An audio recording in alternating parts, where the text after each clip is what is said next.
दोस्तों आज हम एक्सप्लेन करने जा रहे हैं 2016 में आई एक ड्रामा रोमांस मूवी को जिसका नाम है द लेट ब्रूमर। चलिए वीडियो शुरू करते हैं। मूवी की शुरुआत में हम पीटर नाम के एक लड़की को देखते हैं जिसकी उम्र 27 साल है। पीटर एक सेक्स थेरेपिस्ट है और ये उन लोगों का इलाज करता है जिन्हें लव लपाटा करने की चुल मची होती है। पीटर आज एक बहुत ही हॉट लड़की की थेरेपी शुरू करने वाला था, लेकिन ये लड़की यहाँ खुद को कंट्रोल नहीं कर पाती और ये पीटर को अपनी ओर आकर्षित करने लगती है और ये पीटर से कहती है, क्या तुम मेरे साथ फिजिकल होना चाहोगे? लड़की की बात सुन के पीटर को जरा भी फर्क नहीं पड़ता और ये उसे अपनी एक बुक पढ़ने को देता है जिसमें उसने लिखा था कि कैसे हम अपने अंदर की भावनाओं को बदलकर अपने आप को शांत करके अपनी जिंदगी में आगे बढ़ सकते हैं। पीटर यहाँ पूरी तरह घपाघप के खिलाफ था और ये दावा करता है कि आज तक उसने कभी भी घपाघप नहीं किया, क्योंकि पीटर का मानना था कि घपाघप हम सभी को अपने लाइफ के गोल से अलग कर देता है और घपाघप के बिना भी हम अपनी लाइफ को बड़ी ही अच्छी तरह से जी सकते हैं। पीटर अपने घर पर आता है जहाँ पर इसके दो दोस्त इससे मिलने आते हैं, जिसमें एक का नाम रिच और एक का नाम ल्यूक होता है। पीटर के ये दो दोस्त पीटर की तरह बिल्कुल भी नहीं थे, बल्कि ये घपाघप करने के लिए हमेशा ही तैयार रहते थे। पीटर इनसे कहता है कि वो घर से बाहर जा रहा है क्योंकि इसकी एक फ्रेंड मिसल ने इसे अपने घर पर डिनर के लिए बुलाया है, क्योंकि वो पीटर को कई तरह की डिशेस खिलाने वाली थी। पीटर की बातों से हमें यहाँ पता चलता है कि पीटर मिसल को अंदर ही अंदर लाइक करता है। पीटर मिसल के घर पर आता है। मिसल के घर पे आते ही पीटर चार्ली से मिलता है। चार्ली मिसल का बॉयफ्रेंड है जिसे हमेशा अपने काम की ही फिक्र होती है। पीटर मिसल से मिलता है जिसने कई तरह के डिशेस लोगों के लिए बनाया था। पीटर थोड़े थोड़े सारे खाने को टेस्ट करता है और ये सभी खाने पीटर को काफी अच्छे लगते हैं, जिसकी वजह से पीटर मिसल को एक रेस्टोरेंट ओपन करने के लिए कहता है। मिसल को पीटर का ये आइडिया काफी ज्यादा अच्छा लगता है। पार्टी खत्म होने के बाद पीटर अपने घर पर आता है जहाँ हमें पता चलता है कि पीटर के डैड पीटर के नॉन सेक्सुअल होने की वजह से काफी परेशान है। ये पीटर की मॉम से कहते हैं अगर पीटर मीठा भी होता तो ठीक था, लेकिन वो किस तरह का लड़का है ये मुझे आज तक नहीं पता चला, क्योंकि उसे घपाघप की जरा भी चाह नहीं है। पीटर अपने ऑफिस में आता है जहाँ पीटर की बॉस पीटर को बताती है कि उसने घपाघप के खिलाफ जिस बुक को लिखा था वो बुक काफी ज्यादा फेमस हो रही है, जिसकी वजह से पीटर को एक बड़े ही फेमस शो में इंटरव्यू के लिए बुलाया गया है, जिसकी वजह से उनकी क्लिनिक की डिमांड और भी ज्यादा बढ़ जाएगी। पीटर जब अपने घर पर आता है तब वो चार्ली को मिसल के घर के बाहर देखता है। पीटर को पता चलता है कि चार्ली और मिसल का ब्रेकअप हो चुका है, क्योंकि चार्ली अपने काम में व्यस्त रहता था और वो मिसल को टाइम नहीं दे पाता था। चार्ली के जाने के बाद पीटर मिसल से मिलता है। मिसल काफी सैड होती है और वो पीटर को गले लगाकर रोने लगती है। मिसल पीटर से कहती है अब मैं शेफ बनने के लिए स्ट्रगल करूंगी और तुम मुझे ऐसा करने के लिए हमेशा ही कहते थे। पीटर भी यहाँ इसे कहता है हाँ तुम्हें ये करना चाहिए। पीटर की बात से मिसल काफी खुश होती है और ये पीटर को किस करने लगती है। पीटर घपाघप के खिलाफ था, इसीलिए इतना सब कुछ होने के बाद भी पीटर को कुछ भी फर्क नहीं पड़ता और इसे ये अजीब लगता है, जिसकी वजह से ये मिसल को सॉरी बोलकर यहाँ से निकल जाता है। हमें पता चलता है कि पीटर को कभी कभी सर दर्द भी हुआ करता है। अब ऐसा क्यों होता है ये आपको आगे मूवी में पता चलेगा। अगले सुबह रिच और ल्यू पीटर के पास आते हैं और ये उसे अपने साथ बास्केटबॉल खेलने के लिए ले जाते हैं। बास्केटबॉल मैच खेलते समय एक प्लेयर पीटर के बॉल पर बॉल मार देता है, जिसकी वजह से पीटर यहाँ पे बेहोश हो जाता है। रिच और ल्यू जल्दी से पीटर को हॉस्पिटल लेके आते हैं, जहाँ पे पीटर को फिर से सर दर्द होता है, जिसकी वजह से डॉक्टर पीटर का सिटी स्कैन और MRI करते हैं। डॉक्टर जब यहाँ पीटर के बॉल चेक करते हैं तो उन्हें पता चलता है कि पीटर के पास बॉल नहीं बल्कि दो छोटे छोटे कंचे हैं, यानी कि इसकी कोटी नॉर्मल साइज से काफी छोटे हैं और इसी वजह से पीटर नॉन सेक्सुअल था। अगले सुबह रिपोर्ट आने पर डॉक्टर पीटर को बताते हैं कि तुम्हारे अंदर कई सालों से एक ट्यूमर है जिसने तुम्हारे ग्लैंड को दबा कर रखा है, जिसकी वजह से तुम्हारे टेस्टिकल की ग्रोथ नहीं हुई और वो छोटे ही रह गए और इसी वजह से तुम्हारे शरीर में टेस्टोस्टेरोन हार्मोन्स नहीं बन रहे थे, बल्कि तुम्हारा शरीर प्रोलैक्टिन हार्मोन्स को बना रहा था। इसका मतलब ये था कि पीटर आज 27 साल का होने के बाद भी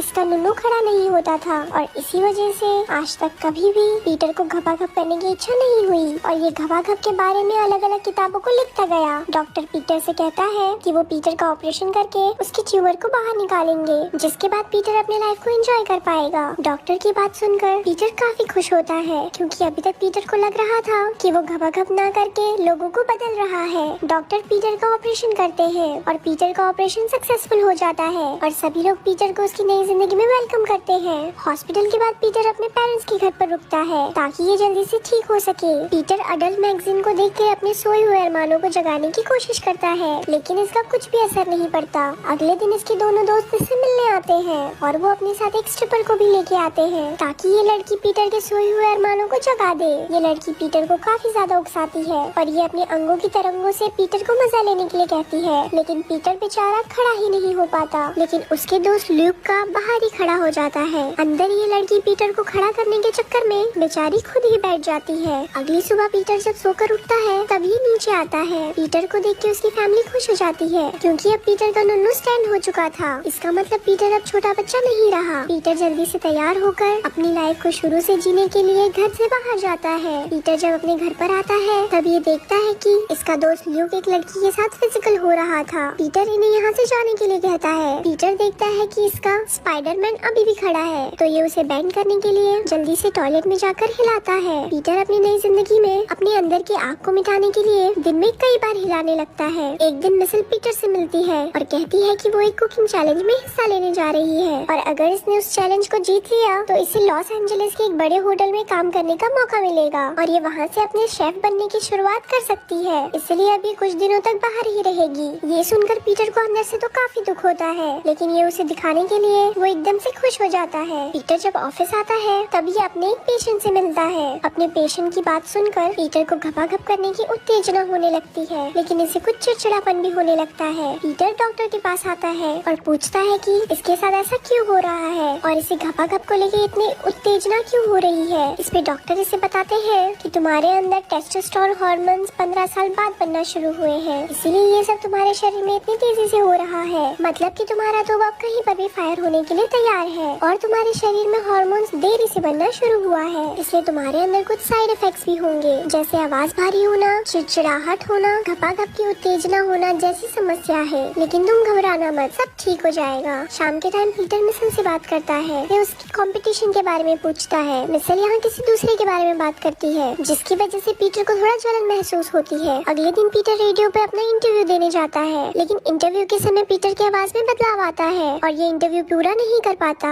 शाम के टाइम पीटर अपने पेरेंट्स के पास आता है और इन्हें अपने प्रॉब्लम्स के बारे में बताता है, जिसपे पीटर के डैड पीटर को प्यूबर्टी के बारे में बताते हैं और कहते हैं इस उम्र में ये सब होना नॉर्मल है। लेकिन पीटर यहाँ अपने पेरेंट्स से झगड़ने लगता है और ये गुस्से में यहाँ से चला जाता है। पीटर को जाने के बाद हम देखते हैं उसके डैड इस झगड़े से बिल्कुल भी सैड नहीं है, बल्कि ये काफी खुश होते हैं और कहते हैं कि हमने इस समय का 15 साल से इंतजार किया है। शाम के टाइम पीटर मिसेल से फिर से बात करता है और मिसेल दोबारा से किसी और के बारे में बात करती है, जिस पर पीटर गुस्सा हो जाता है और वो मिसेल को बातें सुनाकर कॉल कट कर देता है। अगली सुबह पीटर अपने दोस्तों से मिलता है, जहाँ रिच पीटर से बोलता है कि मेरे दोस्त आने वाले 22 तारीख को क्या तुम मेरे बच्चे को मेरे घर पे बेबी सिटिंग कर सकते हो। पीटर कहता है कि तुम कहाँ जा रहे हो। तब रिच उसे बताता है कि 22 तारीख को इसकी एनिवर्सरी है और उस दिन ये और उसकी वाइफ रेस्टोरेंट में डिनर करेंगे। इसके बाद ये एक होटल में जाके अंधाधुंध पसीना निकालेंगे क्योंकि घर में बच्चे रहते हैं, जिसकी वजह से हम घर पर ये नहीं कर पाते हैं। पीटर रिच के बच्चों की बेबी सिटिंग करने के लिए तैयार हो जाता है। जैसे जैसे दिन बीत रहा था पीटर को घपाघप के प्रति काफी अट्रैक्शन होने लगती है। इसी वजह से पीटर का पड़ोसी जोश पीटर को टिंडर के जरिए लड़कियों से मिलने के लिए कहता है, क्योंकि वहाँ पे पीटर कई लड़कियों से मिलके उनके साथ घपाघप कर सकता है। पीटर इसके लिए तैयार हो जाता है। पीटर ये सब इसलिए करता है ताकि मिसेल को प्रपोज करने के बाद वो किसी दूसरी लड़की के साथ फिजिकल नहीं होना चाहेगा, इसीलिए प्रपोज से पहले ही बहुत सारी लड़कियों के साथ घपाघप करता है। एक दिन जब पीटर अपने घर पर आता है तब ये चार्ली को मिसेल के घर के बाहर देखता है। चार्ली यहाँ मिसेल को सॉरी बोलने के लिए आया था। पीटर चार्ली से कहता है कि मिसेल घर पर नहीं है, इसलिए तुम परेशान मत हो और ये फूल मेरे पास रख दो। मिसेल जब आएगी तो मैं उसे बता दूंगा कि तुमने ये उसे दिया है। चार्ली को पीटर पे यकीन था, इसीलिए चार्ली ये फूल यहाँ पर रख के चला जाता है। इसी रात मिसेल अपने कंपटीशन से लौट कर आती है और ये इन फूलों के लिए पीटर को थैंक्स भी बोलती है, लेकिन पीटर मिसेल को ये नहीं बताता कि ये फूल चार्ली इसके लिए लेके आया था। यहाँ पीटर मिसेल को डिनर के लिए पूछता है, इस पर मिसेल मान जाती है। अब इन दोनों का ये पहला डेट था, इसलिए पीटर अच्छे से तैयार होता है। पीटर तैयार हो रहा था कि तभी इसका दोस्त रिच से कॉल करता है और वो अपने बच्चों की बेबी सिटिंग करने के लिए उसे बुलाता है, लेकिन पीटर भूल गया था कि आज 22 तारीख है। पीटर इससे कहता है कि सॉरी आज मैं नहीं आ सकता क्योंकि मैं आज मिसेल को डेट पर लेके जा रहा हूँ। इस पर रिच काफी गुस्सा हो जाता है और पीटर एक बच्चे की तरह रिच से झगड़ता है। इसके बाद पीटर मिसेल को एक फेमस रेस्टोरेंट में लेके आता है। इस पर मिसेल काफी इम्प्रेस होती है क्योंकि इस रेस्टोरेंट में टेबल मिलना काफी मुश्किल होता है। पीटर यहाँ मिसेल के सामने एक बिगड़ी हुई लड़की की तरह व्यवहार करता है क्योंकि वो मिसेल को दिखाना चाह रहा था कि वो पहले का पीटर नहीं है, बल्कि अब ये बदल चुका है। मिसेल को पीटर का ये व्यवहार काफी अजीब लगता है।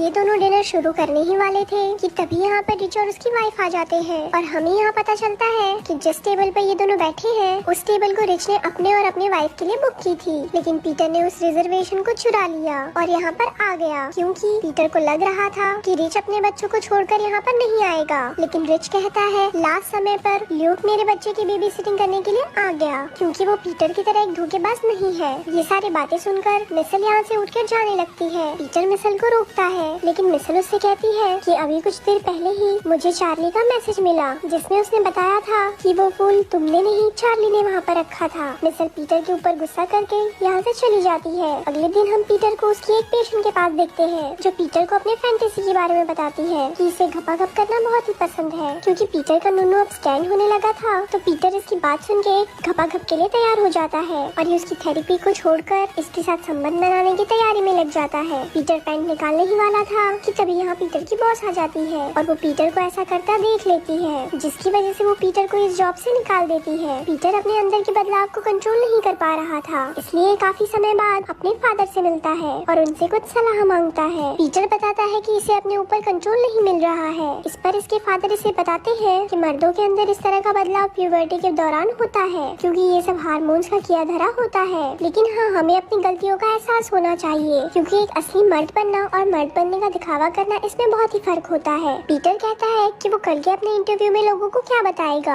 जब ये खुद ही इसके लिए परेशान है और इसका खुद पर ही कंट्रोल नहीं है। पीटर के डैड कहते हैं कि तुम सिर्फ वही बोलना जो तुम्हारा दिल करे। अगले दिन पीटर इंटरव्यू में अपने बुक को सबसे बेकार बुक बताता है और बताता है इसने 15 सालों से इन सब चीजों का एक्सपीरियंस नहीं किया था, इसीलिए अपनी इच्छाओं को दबाने से अच्छा है कि खुद को लोगों के सामने लेके आओ। पीटर कहता है कि घपाघप हमारी जिंदगी का एक बेहद ही जरूरी हिस्सा है और हम सभी को इसका फायदा लेना चाहिए। पीटर की बात सुनकर यहाँ मौजूद सभी लोग पीटर के लिए ताली बजाते हैं। पीटर रिच के पास जाता है और ये उससे माफी मांगता है। रिच पीटर को माफ भी कर देता है। इसके बाद रिच और उसकी वाइफ पीटर को मिसल के पास जाके सारी सच्चाई बताने के लिए कहते हैं और कहते हैं कि वो तुम्हें जरूर पसंद करेगी। इसके बाद पीटर रिच और ल्यूक के साथ मिसल से मिलने के लिए आता है। मिसल यहाँ चार्ली के साथ होती है। पीटर यहाँ सभी के सामने अपने ट्यूमर और लेट प्यूबर्टी की वजह से हुई मिसअंडरस्टैंडिंग के बारे में सब कुछ बता देता है। पीटर की बात सुनकर मिसल को इस पर काफी ज्यादा प्यार आने लगता है और ये पीटर के पास आ जाती है और चार्ली बेचारा यहाँ से चुपचाप चले जाता है। मिसल और पीटर यहाँ पर एक साथ किस भी करते हैं। लास्ट सीन में हम पीटर और मिसल को एक साथ में देखते हैं। मिसल अब प्रेग्नेंट थी। पीटर यहाँ टीनेज बच्चों को पढ़ा रहा था और अब पीटर ने यहाँ प्यूबर्टी के ऊपर एक सेपरेट बुक भी लिखी थी और ये मूवी यहीं पर एंड भी हो जाती है।